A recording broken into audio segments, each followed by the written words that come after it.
De que forma a prática espírita favorece a sua saúde física e mental? A Web Rádio Meimei apresenta Saúde, Espiritualidade e Você.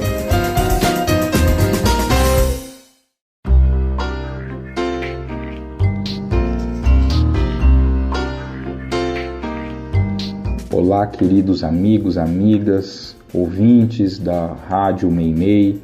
É uma grande satisfação estar aqui em mais um domingo com vocês no programa Saúde, Espiritualidade e Você. Na semana passada nós conversamos um pouco sobre o perdão como um comportamento extremamente significativo que nos promove saúde, nos promove equilíbrio, nos promove bem-estar. E hoje nós iremos conversar sobre um outro comportamento, que é a resiliência, que tem sido também motivo de muitas pesquisas pela ciência, porque se tem observado efeitos significativos deste comportamento sobre a nossa saúde, tanto a saúde física quanto a saúde mental. E o que é resiliência? A resiliência, esse termo resiliência, ele é um termo que ele veio das ciências exatas e ele só passou a ser empregado dentro das ciências da saúde, né, principalmente aí da psicologia, né, da psiquiatria, que são as que estudam o comportamento humano, de uma maneira muito mais recente. E a ideia desse termo, né, resiliência, é que diante de um problema, diante de uma dificuldade, a gente obviamente vai sofrer um impacto, né, a gente sofre uma desestabilidade inicial diante de um problema, por exemplo, que aparece, e diante daquilo a gente tem que reagir, a gente tem que ter uma ação que nos permita retomar o nosso estado, vamos dizer assim, de estabilidade, nosso estado de equilíbrio.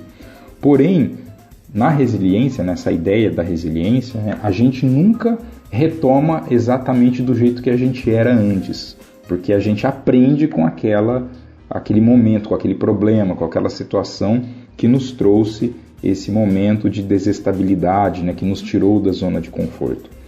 Esse conceito, ele é um conceito que já existe, né, há muito tempo, né, ele é um conceito já utilizado há muito tempo, porque ele era o conceito utilizado por Jesus, embora não se utilizasse esse termo. A gente vai encontrar nas passagens de Jesus, assim como a gente encontra nas próprias obras de Kardec, né, que foi o nosso codificador da doutrina espírita, a palavra resignação. A palavra resignação, que é utilizada por Kardec, ela tem exatamente esse mesmo conceito que tem a resiliência, embora, se nós procurarmos lá no dicionário, a gente vai encontrar que resignação é você simplesmente se conformar diante de um problema, mas sem ter que se mobilizar, ou seja, sem ter que fazer nada para mudar aquilo, sem ter que fazer nada para enfrentar aquilo. É aceitar de forma conformada. Mas não é essa a ideia que a doutrina espírita vem nos ensinar sobre a resignação. Então, o significado trazido pela doutrina é esse mesmo diante do conceito de resiliência que as ciências da saúde têm trazido na atualidade. E esse conceito de resiliência, né, essa ideia da resiliência, como eu disse a vocês, ela tem então sido alvo de muitas pesquisas, né? Então a gente hoje encontra uma enormidade de pesquisas, né? São aproximadamente aí, um pouco mais de 2.000 estudos realizados no mundo como um todo, atualmente, como por ano, né? Isso por ano, 2.000 estudos por ano, estudando a questão da resiliência. Então é um tema bastante avaliado e a gente tem vários achados interessantes, como por exemplo, já se identificou num estudo bastante grande, bastante importante, de que as pessoas que são mais resilientes, elas têm maior capacidade, por exemplo, de controle do diabetes. Então pessoas que são diabéticas e são mais resilientes controlam melhor o seu diabetes. Tem estudos, por exemplo, que identificaram que pessoas, por exemplo, que são idosas e que são portadoras do vírus HIV, que vivem com o vírus HIV e que são mais resilientes, elas têm, por exemplo, maior capacidade de superar o estigma da doença, de superar a discriminação social, que são problemas muito associados aí com as pessoas que vivem com HIV. Elas têm uma maior capacidade, por exemplo, de aceitar o seu próprio processo de envelhecimento. Então, existem resultados muito interessantes. Assim como a gente tem, por exemplo, né, pensando na questão da saúde mental, estudos, por exemplo, também bastante robustos, que mostram que a resiliência ela se associa a uma menor possibilidade de depressão, principalmente em pessoas idosas. Então, os mais resilientes deprimem muito menos do que os não resilientes. A gente também tem, e isso é um problema muito importante na atualidade, né, impacto da resiliência sobre o uso de drogas ilícitas, principalmente entre adolescentes. E estudos que mostram, por exemplo, que os adolescentes mais resilientes têm um risco bem reduzido de utilização de drogas ilícitas comparado, por exemplo, com aqueles adolescentes que não são resilientes. O que é interessante quando a gente avalia em todos esses estudos aqui é que, como é que eles vão avaliar a questão da resiliência? Eles não simplesmente pegam assim, olha, esse indivíduo já é resiliente e eu vou comparar com aquele que não é resiliente.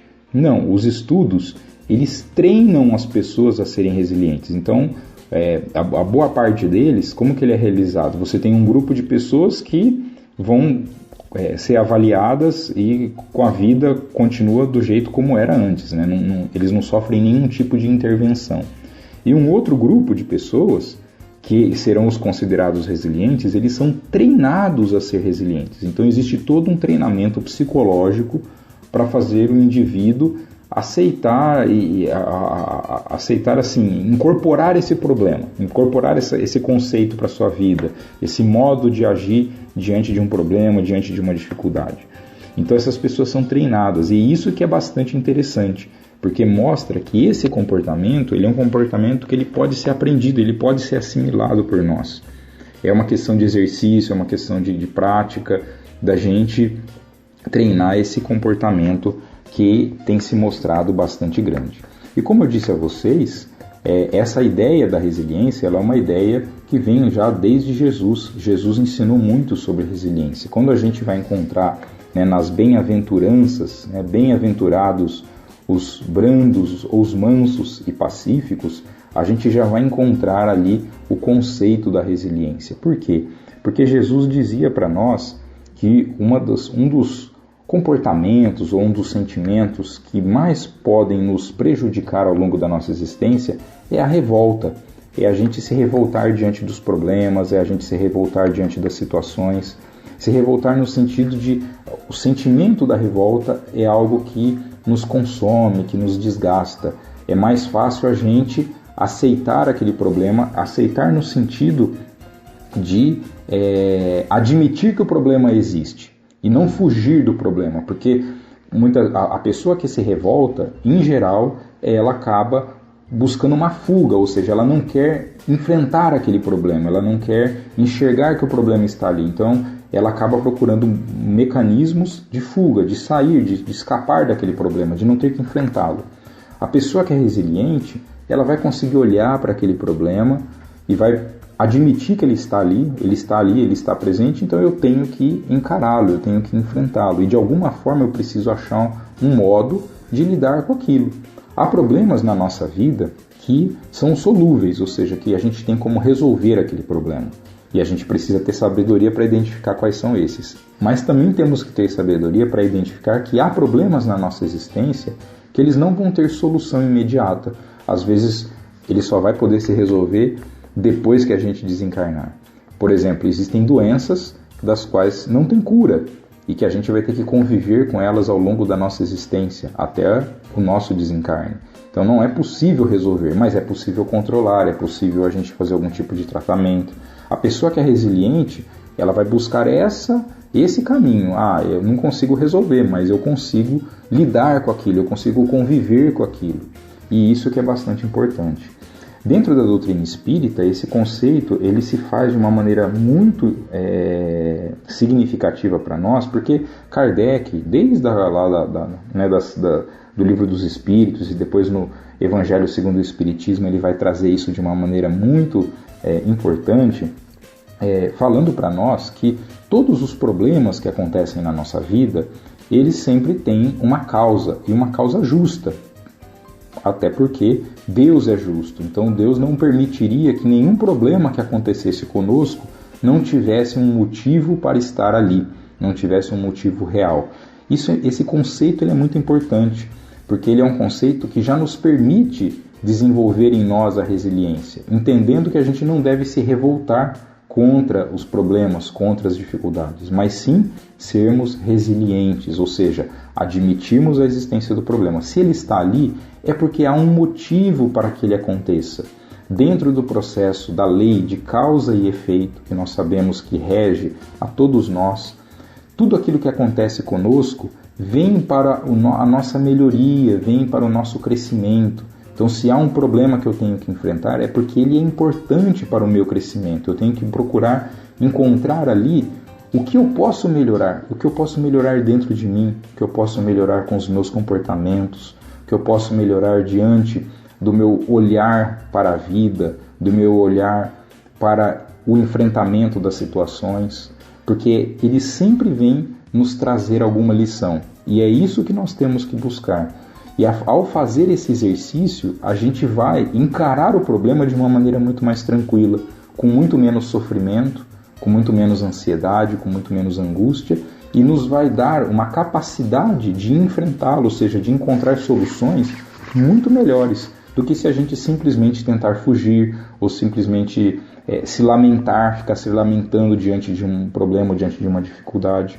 Então vale aqui essa reflexão, entendendo que esse conceito trazido por Jesus, esse conceito fortalecido por Kardec na codificação espírita, está sendo hoje estudado pela ciência e mais do que nunca demonstrado a sua grande importância para a nossa saúde e para o nosso bem-estar.